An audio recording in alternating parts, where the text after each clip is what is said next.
მოგესალმებით. მე გახლავართ ალექსი ბუკაპეტრიაშვილი და რა თქმა უნდა მოვიდა ისევ სოფლიო როგორც ასეთის დრო BMG-ს გუნდთან ერთად გაგაცნობთ ყველაზე ცხელ, ყველაზე მნიშვნელოვან და საინტერესო მოვლენებს და პროცესებს, რომელიც ხდება საერთაშორისო ურთიერთობებში სოფლიოში.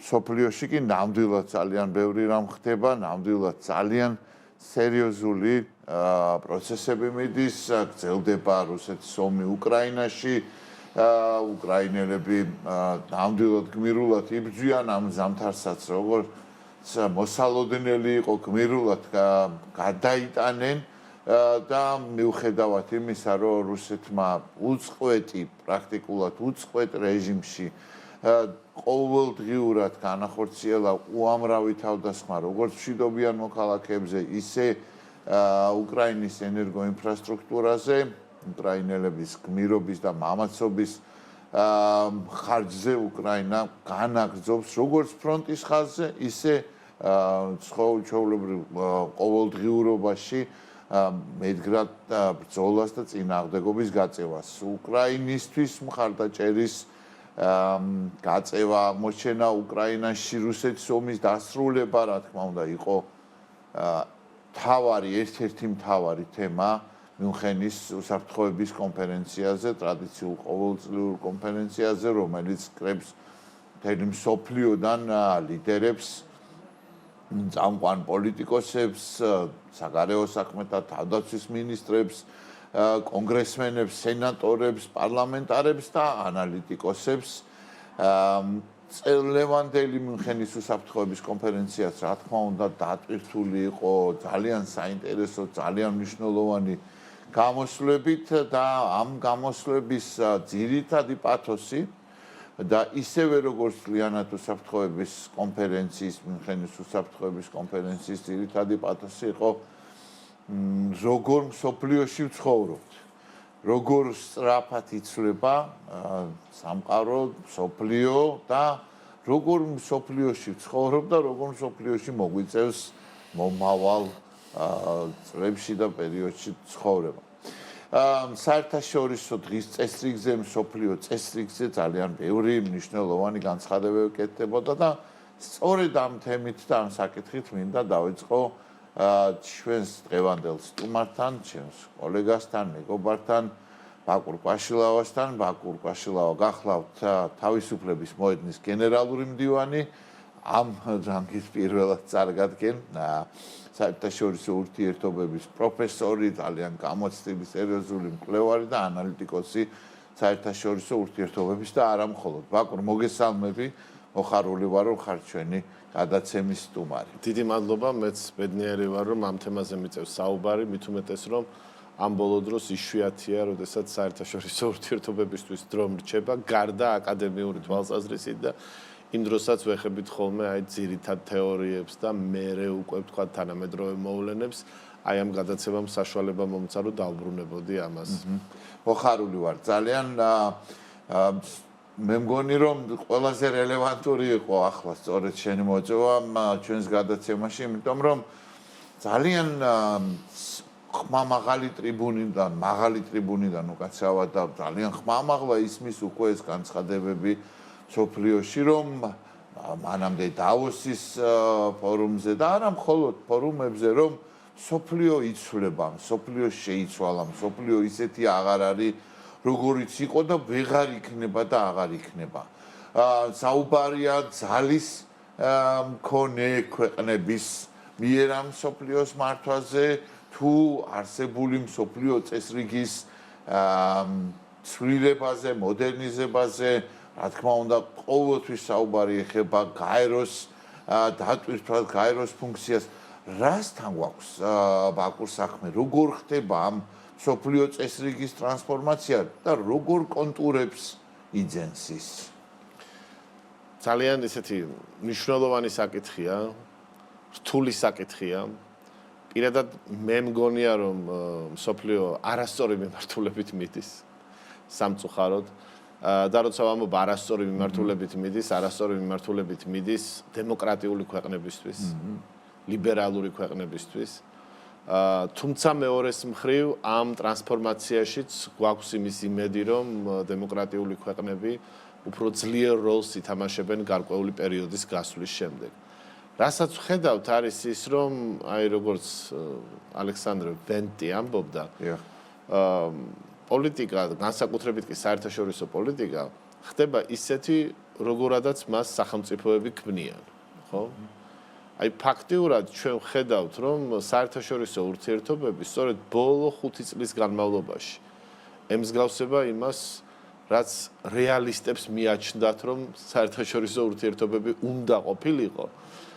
მაგრამ ნახეთ აი ამ განცხადებაში ხა როგორც ვთქვი ეს ნიშნავს იმას, რომ რეალისტები, როდესაც მოდიან ხელისუფლების სათავეში მნიშვნელოვან ქვეყნებში, სწორედ მაშინ ხდება საერთაშორისო ურთიერთობები რეალისტური. ის ყოველთვის ასეთი არ არის, მაგრამ თუ კი ამ რწმენის ადამიანი მოვა დიდი სახელმწიფოს სათავეში, მაშინ უკვე სისტემა გადაეწყობა ამის მსგავს სისტემად. და დასანანი არის ის, რომ აი ამერიკის შეერთებულმა შტატებმა ნებაყოფლობით უარი თქვა იმ მორალურ უპირატესობაზე, რომელიც ამერიკის შეერთებულ შტატებს გააჩნდა, როგორც ისეთი სახელმწიფოსი, რომელიც ადგენს წესებს მსოფლიოში, რომელიც ამბობს, რომ ის ურთიერთქმედება, რომელიც სახელმწიფოებს შორის უნდა არსებობდეს, უნდა იყოს წესებზე დამყარებული, როგორც არის სუვერენიტეტის პატივისცემა, როგორც არის ხალხებისა და ადამიანის თავისუფლებების პატივისცემა და პრაქტიკულად გადაეწყო იმ ფორმაზე, რასაც დიდი ხანია პედალირებდა პუტინი, ხო? რომ ერთადერთი რაზეც შეგვიძლია ვისაუბროთ, ეს არის როგორ გავინაწილოთ გავლენის სფეროები. დანარჩენი სადისკუსიო არ არის, იმიტომ რომ არც ერთ ქვეყანას არ გააჩნია მორალური უპირატესობა. სამწუხაროა, რომ ნებაყოფლობით ამერიკის შეერთებულმა შტატებმა მთელი ამ, მე ვიტყოდი, ცივი ომის პერიოდიდან დაწყებული და ცივი ომის შემდგომ პერიოდში არსებული დაგროვილი კრედიტი ამ მიმართებით, ხომ? ჩათვალა, რომ ამის დაცვა არ ღირს და თუ კი ძალით შევეჯიბრებით, ძალით 10-ჯერ უპირატესი ვარ რუსეთზე და 10-ჯერ მეც მოვიპოვებ ისედაც ამ მორალური, თქვათ, უპირატესობის გარეშეც. ამ დროს ეს მორალური უპირატესობა, ახლა ჩვენ კი ვიცით, ხომ? ასევე შედის ამ ძალის კომპონენტშიც. ეს არის პრესტიჟი, ეს არის რეპუტაცია, ეს არის საერთაშორისო საზოგადოებრივი აზრი, რომელიც ხარდაჭერას გაძლევს და ეს ეგრეთ წოდებული რბილი ძალა იქნება, ეს თუ ჭკვიანი ძალა, გეხმარება ამ შენი მატერიალური უპირატესობის კიდევ უფრო გამტკიცებაში და უფრო ადვილად იმის მოპოვებაში, რისი მოპოვებაც გსურს. აი სამწუხაროდ თუ არ ვიცი, იქნებ უკეთესად გათვალა ეს ტრამპმა, რომელსაც ძალიან მოეწონა მაგალითად რომ მაჩადომ მაჩუკა ჩარჩოში ჩადებული ნობელის პრემიის სერტიფიკატი, ხო? აი ამ ტრამპს შესაძლოა რომ ის უკეთ ხედავდეს, თქვათ, მოვლენებს და ჩათვალა რომ თუ კი პუტინი მუდმივად ამ წესების დარღვევის ხარჯზე გარკვეულ ეფემერულ და მოკალევადიან უპირატესობებს ღებულობს, რატომ არ უნდა გააკეთოს ეს ამერიკის შეერთებულმა შტატებმა და მოითხოვოს მაგალითად გრენლანდია და უპირისპირდეს ევროპულ სახელმწიფოებს, ვენესუელიდან მოიტაცოს პრეზიდენტი და ასე შემდეგ და ასე შემდეგ, ხომ? უკრაინას მოსთხოვოს, რა ვიცი, კობალტის საბადოები, ხომ, დახმარების სანაცვლოდ. ხო.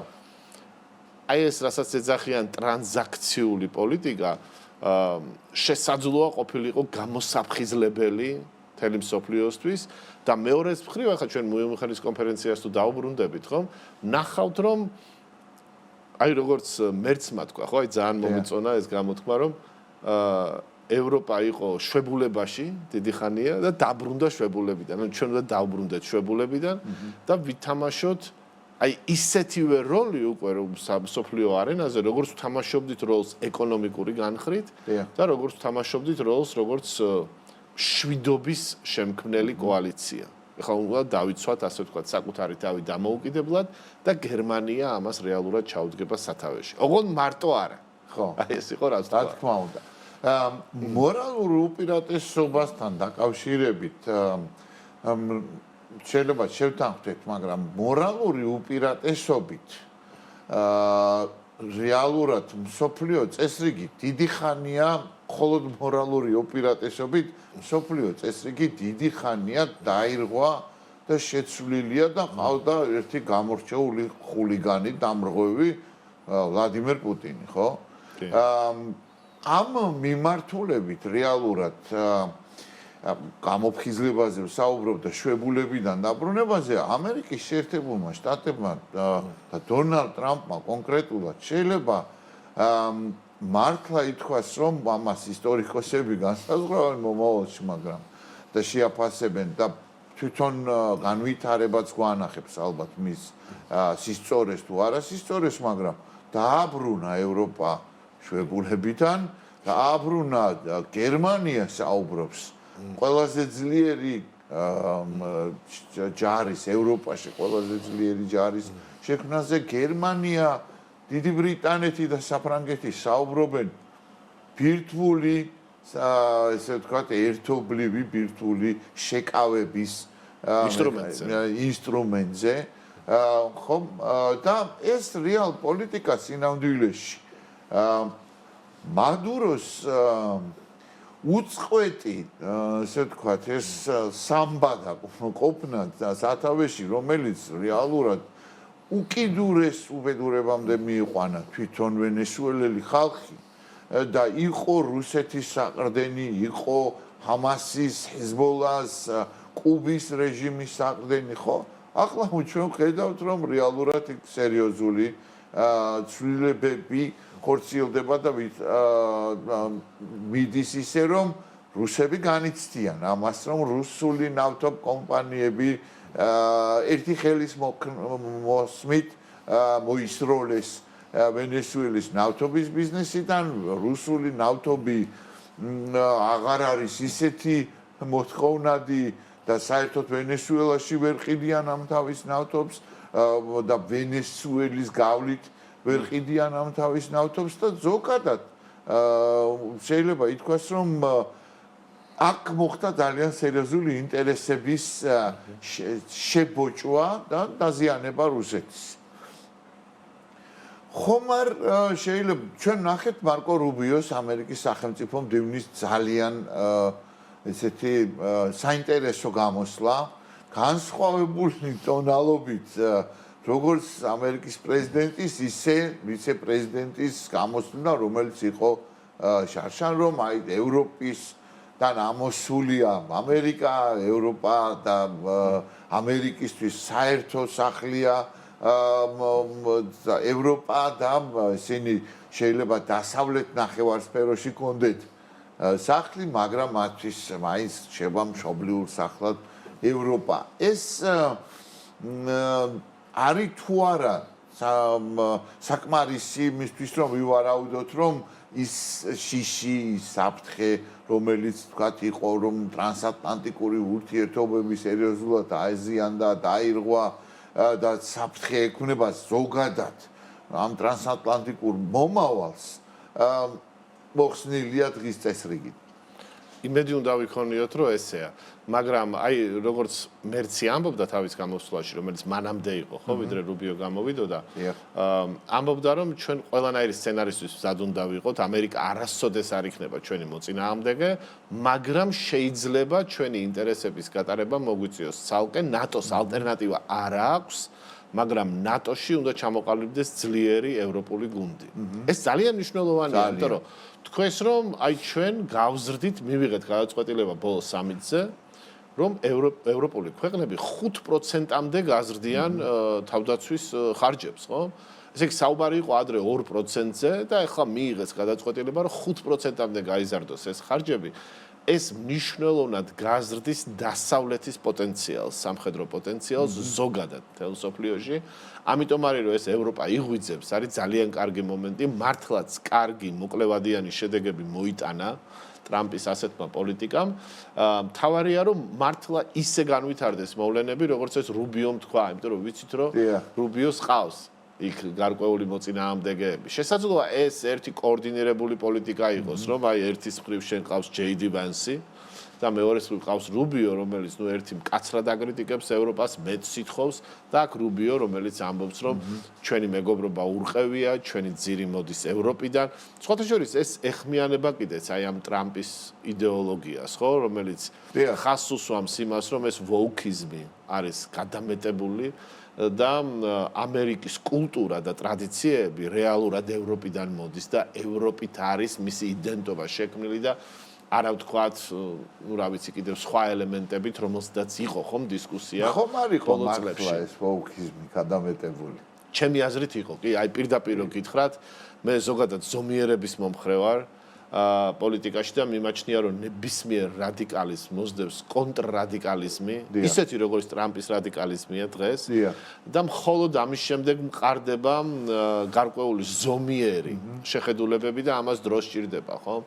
აი სამწუხაროდ დღევანდელი პერიოდი გავს, რასაც ეძახიან ომთა შორის პერიოდს მე-20 საუკუნეში, ხომ, როდესაც არის გარკვეული იმედგაცრუება დემოკრატიების მიმართ, არის გარკვეული იმედგაცრუება იმასთან დაკავშირებით, რომ მეტი ლაპარაკია და ნაკლები საქმე და თითქოს დიქტატორები უკეთ მართავენ ქვეყანას, რაც ვნახეთ ჩვენ იმ პერიოდში, სადაც როდესაც მთელ მსოფლიოში იზრდება დიქტატურების რიცხვი, მათ შორის ევროპაში სულ თითებზე ჩამოსათვლელი ქვეყნებია, რომელიც დემოკრატიაა, ხომ, სანამ დაიწყება ვთქვათ მეორე მსოფლიო ომი. მაგრამ როგორც იმ პერიოდმაც გვაჩვენა, ხომ, დემოკრატია საბოლოო ჯამში მაინც იმარჯვებს, იმიტომ რომ შეუძლებელია შენ ადამიანი დიდი ხნის განმავლობაში დაარწმუნო იმაში, რომ უმჯობესია იყო ქვეშევრდომი და მორჩილი, ვიდრე იყო თავისუფალი და დამოუკიდებელი ადამიანი, ხო? კი, თავისი უპირატესობა აქვს ქვეშევრდომობასა და მონობას, იმიტომ რომ შესაძლოა ვიღაც სხვამ თქვას, რომ აიღებს შენს პრობლემებს თავის თავზე, ის გადაგიწყვეტს სიტყვაზე, ვთქვათ, რამდენი იურისტი გჭირდება ქვეყანას თუ უცხო პლანეტურ ენაზე მოსაუბრე, ხო, გარკვეული კვლევით. იმიტომ რომ ხა იურისტები და პოლიტიკის მეცნიერებები არ აწყობდეს, ხო? იმიტომ რომ შეიძლება მე გააკრიტიკოს, ვინც მთავრობაშია და ასე შემდეგ. მაგრამ საბოლოო ჯამში, ხო? ადამიანს მაინც უნდა რომ კონდეს თავისუფალი არჩევანი და მხოლოდ ის სახელმწიფოები, რომლებიც უზრუნველყოფენ აი ადამიანის ამ ამბიციის დაკმაყოფილებას, ქმნიან ისეთ ქვეყანას, სადაც რესურსი იმაზე კი არ იხარჯება, როგორ დაჩაგრო საკუთარი მოსახლეობა, ხო? არამედ იმაზე, რომ მისცე მათ ნიჭს საშუალება განვითარდეს და შექმნას, რასაც დამატებითი ღირებულება ჰქვია. ამიტომ არის რომ გრძელვადიან პერიოდში დემოკრატია ყოველთვის მოიგებს. მიუხედავად იმისა, რომ დღეს შეიძლება ტექნოლოგიებმა საშუალება მისცა ისეთ ქვეყნებს, როგორც ჩინეთია, ხო, ისეთი მეთვალყურეობის თვალთვალის საშუალებები დანერგოს იაფად, რომ ყველაფერს უთვალთვალებდეს და აქედან ესეთი უკავშირი მიიღოს დიქტატორმა, რომელიც საშუალებას აძლევს, რომ მოკლევადიან უპირატესობას მიაღწიოს, საბოლოო ჯამში სწორედ ეს ტექნოლოგიები ათვისებული იქნება დამოუკიდებელი თავისუფალი ადამიანების მიერ და ჯამში დიქტატურა ვერასდროს ვერ გაიმარჯვებს. დიდი იმედი მაქვს მეც ომებს შორის პერიოდი ახსენე მე-20 საუკუნეში გაქვს თუ არა იმის განცდა ბევრი საუბრობს ამაზე რომ დიდი ომი სკენ მიდის ეს ყველაფერი ისე ვითარდება მსოფლიო ბევრი ავლებს ზუსტადაც რომ ამ პარალელს რომ აი დიდი ომი მიდის სკენ მიდის ყველაფერი ეს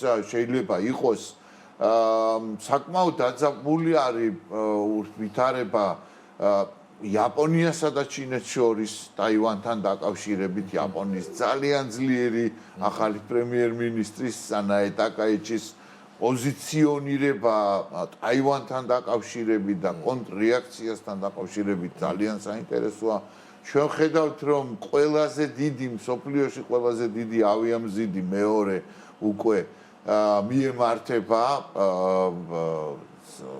სპარსეთის ყურისკენ მიემართება ახლო აღმოსავლეთისკენ და ჩდება უკვე ინფორმაციები მას თაობაზე რომ შეიძლება რამდენიმე კვირიანი დიდი ოპერაციისთვის საომარი ოპერაციისთვის ემზადება ამერიკის შეერთებული შტატები და რუსეთთან დაკავშირებითაც მუდმივად არის საუბარი რომ უკრაინაში წარმატების მიღწევის შემთხვევაში ან უკრაინაში მისთვის სასარგებლო ამოსუნთქვის შემთხვევაში რუსეთი აუცილებლად გაანაგრძობს ამ თავის ესე ვთქვათ იმპერიალისტურ დამპყრობლურ სრულიად არანორმალურ ამ პოლიტიკას და თავს დაესხმება რომელიმე ევროპულ ქვეყანას. აი ამ სამივე კომპონენტს ამ მიმართულებას შეუძლია მიიყვანოს მსოფლიო დიდ ომამდე.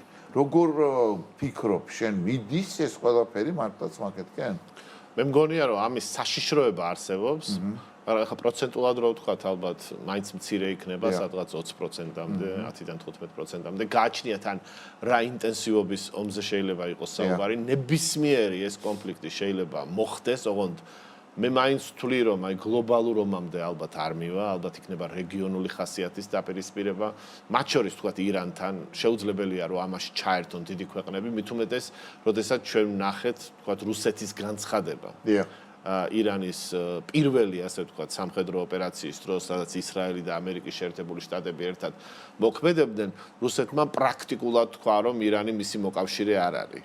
იმ დროს, როდესაც რეალურად დახმარება ჭირდებოდა, როდესაც ბურცელზე არის, ამოჩნდა, აი ამ დონეზე ჩვენი მოკავშირე არ არის და არ ჩავერევით. ეხლა ეს რაზე მიუთითებს? მიუთითებს იმაზე, რომ რეალურად ამ დიდ სახელმწიფოებს ყველას, ხო? ბევრი რამ აქვს დასაკარგი.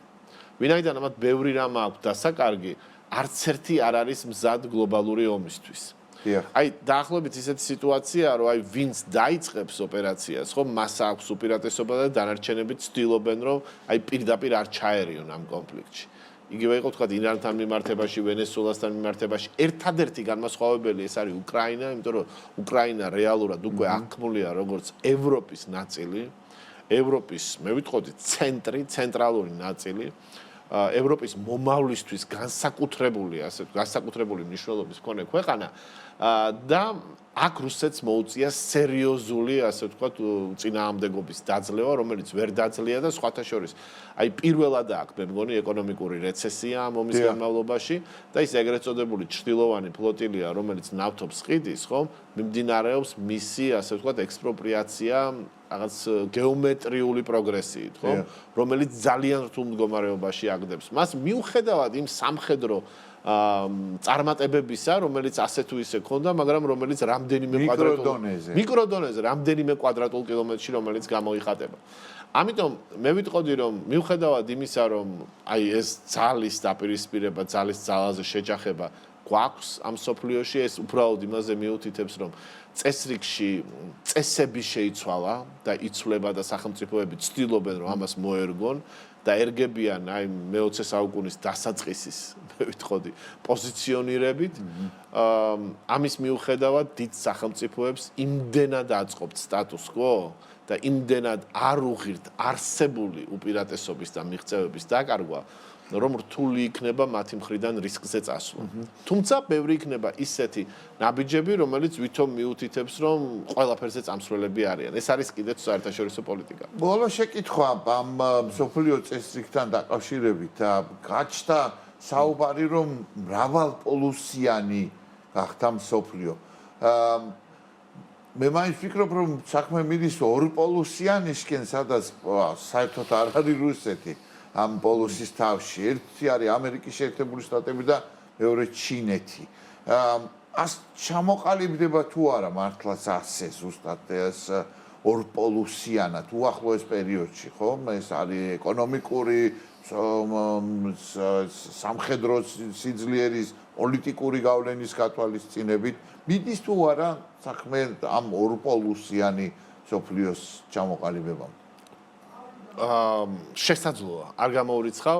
აი ერთი ძალიან ესეთი ფრთიანი ფრაზა მომხვდა, ეხლა არა, ერთი რამდენიმე წლის წინ, რომელიც ამბობდა, რომ სოფლიო არის უნიმულტიპოლარული. აჰა.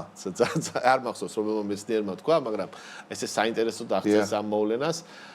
ერთი აი რაც კიდევ დამახსოვრდა ამ მიუნხენის კონფერენციიდან იყო, რომ აი მერცმა თქვა, რომ ჩვენ 10-ჯერ დიდი ეკონომიკა გვაქვს რუსეთს, მაგრამ 10-ჯერ უფრო ძლიერი არა ვართ, ხო?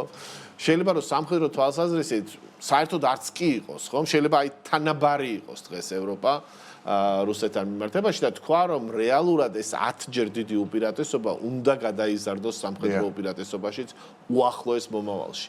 აი ხა თუ ეს მოხდება, მაშინ ბუნებრივია რომ ჩვენ გვაქვს მულტიპოლარული სამყარო. მით უმეტეს თუ ჩავთვლით რომ ამერიკა ცოტა ცალკე გავა, იქ ევროკავშირი ცალკე შექმნის ძალის ცენტრს, მაშინ უდაოა რომ გვექნება მულტიპოლარული სამყარო. რაც შეეხება რუსეთს კონკრეტულად, ხო, აი რუსეთი უფრო გვაგონებს ალბათ აი მეორე მსოფლიო ომის წინ, როგორც იქცეოდა იტალია.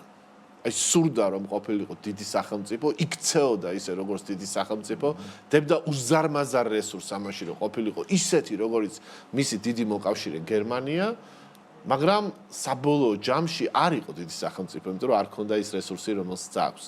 ეხლა თლად ვერ ვადარებთ, იმიტომ რომ დიდი ტერიტორიული სიღრმე აქვს რუსეთს, მაგრამ მოსახლეობა აქვს ნაკლები, სამაგერო და აქვს ნაკლები, მე ვიტყოდი ეკონომიკის დივერსიფიკაცია, აი მთლიანად ნავთობზე და ბუნებრივ პროდუქტზე ჩამოკიდებული სახელმწიფო. თანამედროვე იტალიის ეკონომიკა უფრო დიდია ვიდრე უზარმაზარი ხო, ანუ რუსეთი არის უზარმაზარი ვენესუელა. ფაქტიურად, ხო, რომელსაც შემორჩა ცივი ომის დროინდელი სამხედრო ტექნოლოგიები და know-how. ეს არის და ეს. ამიტომ რთული სათქმელია რუსეთი შეძლებს თუ არა რომ გახდეს ერთ-ერთი პოლუსი, სავარაუდოდ ვერა, მით უმეტეს აი ამ უკრაინის გამოცდილებიდან გამომდინარე. თუ უფრო დიდი კატაკლიზმების საფრთხის წინაშე არიდგან რუსეთი, რასაც მე მხოლოდ მივესალმები. დიდი მადლობა, ბაკუ. დიდი მადლობა. ძალიან საინტერესო საუბრისთვის, იმედია რომ გექნებათ დრო კიდევ რომ საერთაშორისო პროცესებს და დინამიკას ერთად დავაკვირდით და ერთად მიმოვიხილოთ პერიოდულად. მადლობა ჩვენთან სტუმრობისთვის. დიდი მადლობა, მე გემშვიდობებით მომავალ შაბათს.